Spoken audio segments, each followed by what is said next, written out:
नमस्कार, मैं हूं पंकज। वन प्लस न्यूज में आपका स्वागत है। चलिए दिन भर की बड़ी खबरों की ओर। राजद सुप्रीमो लालू यादव पर भड़के सम्राट चौधरी, भाई भतीजावाद का लगाया आरोप, तेजस्वी पर कही ये बात।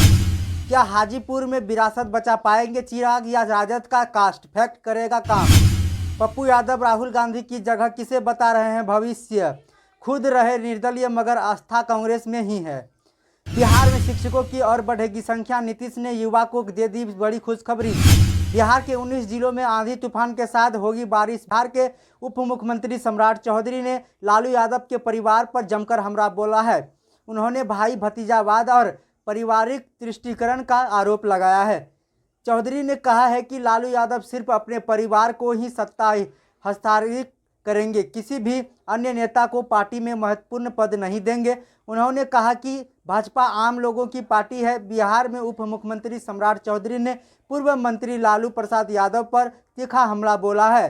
चौधरी ने उन पर अपनी पार्टी राष्ट्रीय जनता दल आरजेडी के भीतरी भाई भतीजावाद और पारिवारिक तुष्टीकरण का आरोप लगाया है। दूसरी तरफ कहा है कि भाजपा जमीनी स्तर पर लोगों को जोड़ने का काम कर रही है और पार्टी में भाई भतीजावाद के लिए कोई जगह नहीं है, क्योंकि पार्टी के प्रत्येक सदस्य के साथ समान व्यवहार किया जाता है। सम्राट चौधरी ने वह कि भारतीय जनता पार्टी की आम लोगों की पार्टी है, जहां पार्षद की जंग में अपने चाचा को पटकनी देकर हाजीपुर सीट को अपना पाले में लेकर चिराग पासवान ने पहला मैच तो जीत लिया है, लेकिन 20 तारीख को होने वाले फाइनल मैच पर पूरे प्रदेश की निगाह टिकी है। चुनावी मैच के फाइनल में इसी बार अपने पिता की सीट पर चुनाव लड़ रहे चिराग पासवान के सामने जातीय समीकरण के साथ अपने ही नेताओं के भीतरघाट की चुनौती है, जिससे मुलाकात रोचक हो गया है। तो वहीं महागठबंधन उम्मीदवार शिवचंद्र राम ने बाहरी भीतरी का मुद्रीकरण उठाकर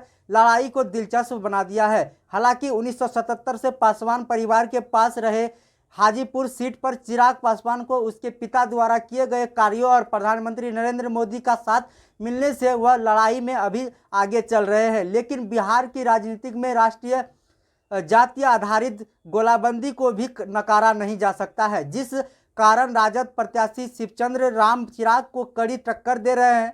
इससे पहले शिव पारस को ही दो हाथ कर चुके थे, लेकिन इस बार पासवान परिवार के युवराज ने उसका सीधा मुकाबला किया है। लोकसभा चुनाव 2024 का रंग सचमुच अलग ही है। नेताओं के अलग अलग रंग भी सामने आ रहे हैं। पप्पू यादव को देखिए फिर कांग्रेस के समर्थित प्रत्याशी के खिलाफ निर्दलीय उतरे। अब कांग्रेस के लिए यूपी में घूम अलग अलग संदेश दे रहे हैं। अपनी पार्टी जन अधिकार का विलय करवाकर कांग्रेस में शामिल होने के बावजूद निर्दलीय चुनाव लड़ने वाले पप्पू यादव फिर से चर्चा में है। इन दिनों वह यूपी में चुनाव प्रचार कर रहे हैं। बिहार में कांग्रेस नेताओं ने उन्हें कांग्रेसीय नहीं माना। महागठबंधन में पप्पू यादव के विरोध में उम्मीदवारों की भी खड़ा कर दी। लेकिन इन सब के बावजूद पप्पू यादव उत्तर प्रदेश कांग्रेस के लिए वोट मांग रहे हैं। कांग्रेस के लिए यूपी घूम अलग अलग संदेश दे रहे हैं।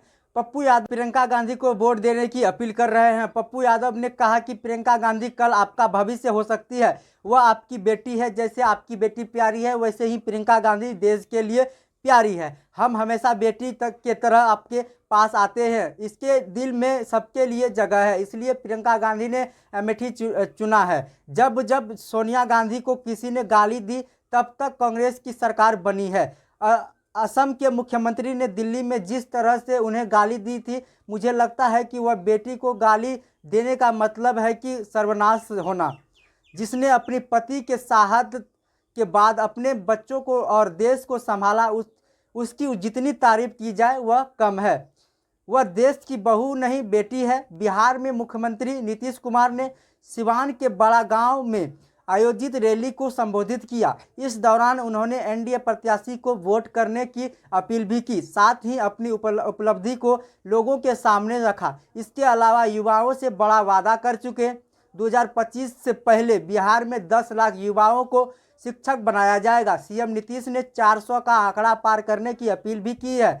उन्होंने बिहार में हुए जातीय जनगणना को अपने सरकार की बड़ी उपलब्धि बताते हुए 19 जिलों में जल्द ही बारिश होने वाली है। मौसम विभाग के मुताबिक एक और जहां जो जिलों में के लिए अब अलर्ट जारी कर दिया गया है, वहीं आने वाले चंद दिनों में उत्तर बिहार और सीमांचल के 19 जिलों में गरज के साथ झमझमाझम बारिश का संकेत मिल रहा है।